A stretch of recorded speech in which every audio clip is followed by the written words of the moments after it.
I opened up the resources for preparing for this course yesterday and found a letter from one of our teachers and guides, Venerable Jindi, to one of the monastics here in response to a question that I had never seen.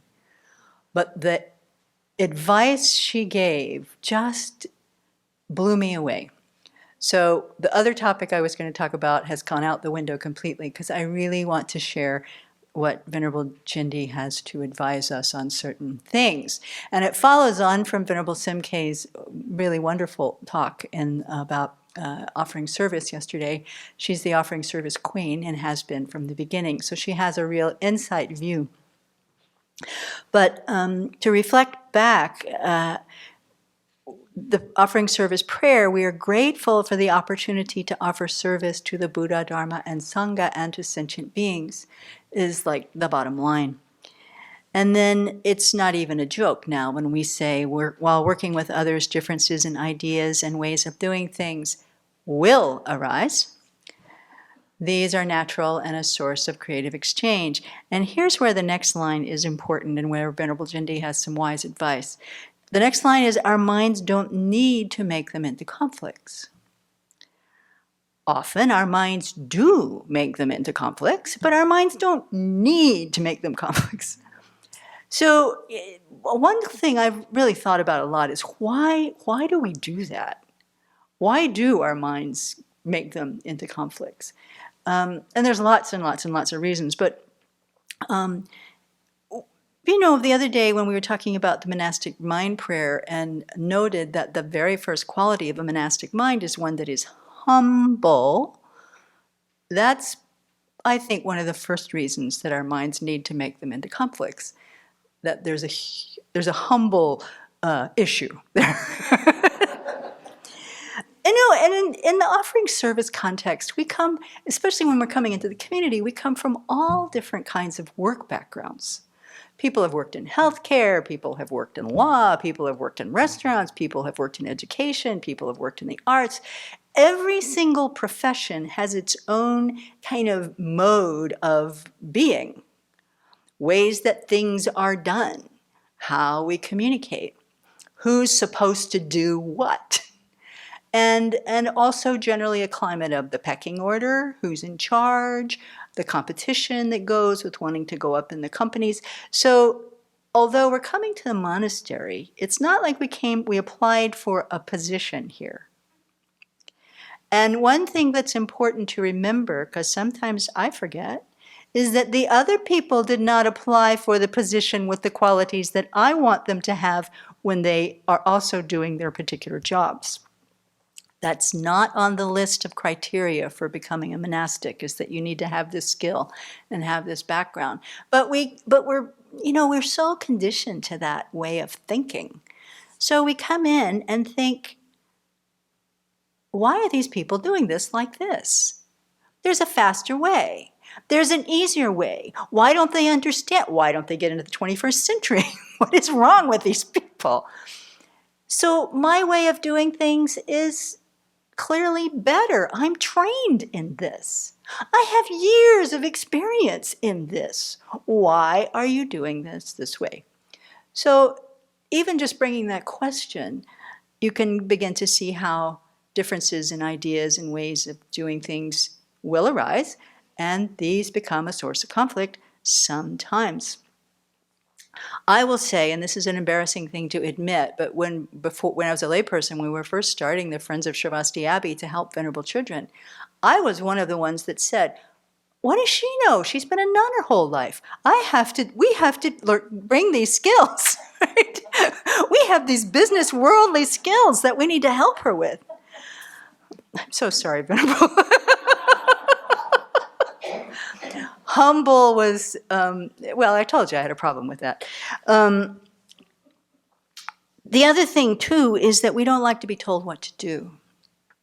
Maybe that's the same mindset, but, you know, we come in and we really don't like being told what to do. I know what I'm doing. I know what I'm doing. We're very sensitive to that, and we're sensitive to a hierarchy. We are especially free people. We like a flat structure so that nobody's a boss over anybody, and who do you think you are, telling me what to do. It's a mind that we bring with us. So in that context, I don't know how this letter got written.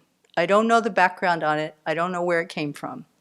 But clearly someone asked Venerable Jindi, who is one of the key monastics who has helped support Venerable Children to start this monastery, like way back before there was even the possibility of it coming into fruition. Venerable Jindi had a role in helping bringing it to life. And she's been very, very important in being organizing the ordinations at the beginning when we only had one nun. That's not enough to do Shikshamana ordinations. So Venerable Jindi has had a key role in organizing and also teaching and guiding. And she's been a very important support for her own teacher, Venerable Master Huyen, and the luminary temple branches and so forth. So as I said, I don't know what the question was, but she was clarifying an issue that one of the monastics had asked about. So it goes, Dear Venerable so-and-so, in spiritual community, we put spiritual practice at the center of our life, regardless whether we are leaders or followers. We put spiritual practice at the center of our life, regardless. So that's the theme here. If we happen to be in the managerial position, our team members may be reluctant to cooperate because they think themselves better or wiser. Because of that, they have difficulties humbling themselves. I will talk about this issue from two perspectives. If I happen to be the team member working with a mediocre leader, I should contemplate the purpose of my being here. If I'm here to engage in spiritual practice, my work is to help and support the leader, however mediocre they may be.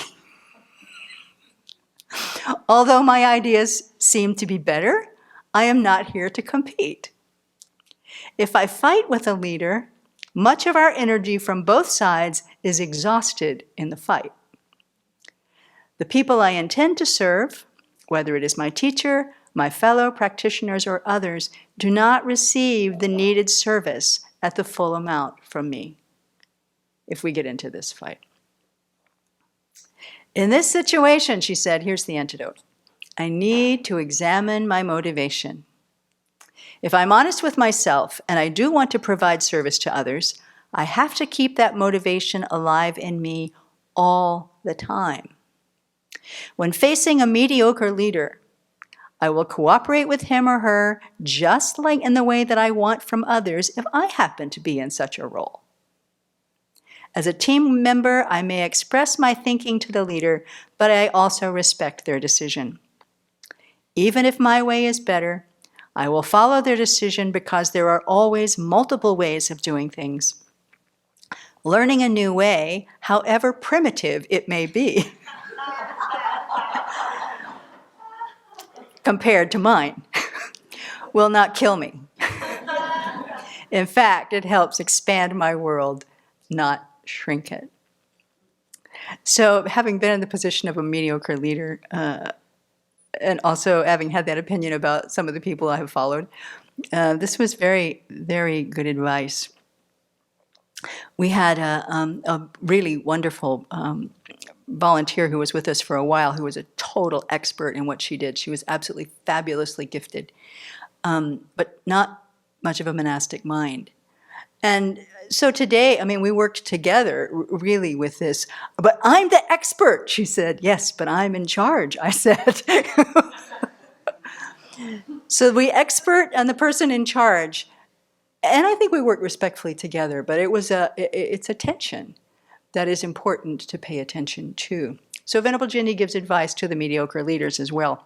If I happen to be the mediocre leader trying to lead a smart fellow practitioner, I will tell myself not to be too discouraged just because my team member looks down on me, complains about me, or does not cooperate. I will be the first person to admit that I am not perfect. I will learn to be humorous when facing difficult persons or situations. I will try to learn the points that my teammates try to convey in all the complaints. I'll try to hear what they're trying to say to me. If they are right, then I don't have to be upset. My focus should best be to improve myself. If they are not right, I just leave it. I don't need to prove myself. Being upset just adds another item to their list of my faults. True, right? Since I play the role of leader, I have to see the bigger picture and treat both my friends and foes fairly without bias. That's our job. So here's the universal community antidote, no matter which side you sit on. The fact that this person wants to practice the holy path is something remarkable. My admiration and respect for him or her should remain the same, even if they do not like me. That's our universal antidote, isn't it, in working together? And Venerable Children gives this, all of our teachers actually give this to us, to look again and again and again at the hearts of the people that we're working with and recognize that shared value. The rest of it is just getting some tasks done. My way or your way, but no, getting some tasks done. Then she says in a paragraph here, and I don't know if she's thinking about herself. I think so. She says, sometimes I think of my teacher. I am not a smart person, nor am I a capable person. Not true. Why am I, instead of others, often assigned important tasks? I think being mediocre is my strength. I have no reason to be overly proud of myself. I have all the reasons to listen to my teammates so that better ideas or approaches can be obtained. With time, many of the difficult people I worked with changed their attitude toward me. I need to be patient, even if that day has not come. Hope the answer is beneficial to you. So no matter what the expertise, we came here to be trained, as we just heard from Venerable Children too, but we have to track. Is that true? Did I come here to be trained? Let's check my own motivation. Did I come here to be the expert to help? Because these people don't know what they're doing. Did I come here to be trained? And if that's true, then this first line, we are grateful for the opportunity to offer service to the Buddha, Dharma, Sangha, and to sentient beings, really is the bottom line. And that's where we hold most in our heart. We are grateful to use this task of offering service to remember impermanence, the emptiness of inherent existence, and to act with bodhicitta. It's all there in both of these prayers that we say every day.